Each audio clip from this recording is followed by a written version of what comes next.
खुलुमबाय लोगोफोर, नोंथांमोननिसिम आंनि अननाय आरो खुलुमनायखौ जासिनाय थाबाय। आसा खालामो लोगोफोर नोंथांमोना मोजाङै दङ, आंबो मोजाङै दं आरोना।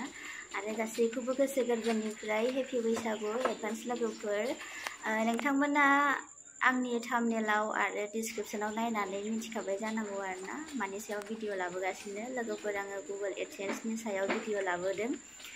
नोंथांमोना नायलांबाय थाबानो जाबाय आरो हाजारसेखौ सापर्ट खालामलांबाय थादो सनाफोर। सिगाङाव जेरैबायदि सापर्ट खालामलांबाय थादोंमोन आरोना, आरो आंबो हाजारसेखौ नोंथांमोनखौ सापर्ट खालामलांबाय थागोन।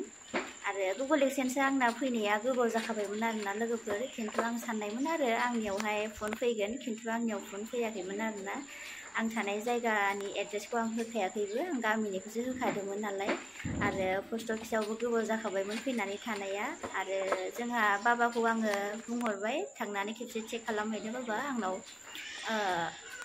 मेसेज फैगासिनो होननानै आं खोन्थाहरनायखाय जोंहा बाबाया थांनानै नायहैबाय, मोनमारबायबो आरोना। गोजोनथाव खौरां लोगोफोर। बिनिखायनो आङो जोबोद खुसि आरोना।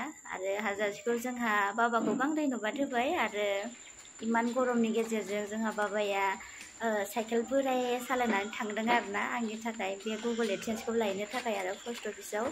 आरो बुंनो थाङोबा लोगोफोर आङो दासिमबो आं दांनो मोनाखै आरोना गुगोल एडसेन्सखौ आरोना।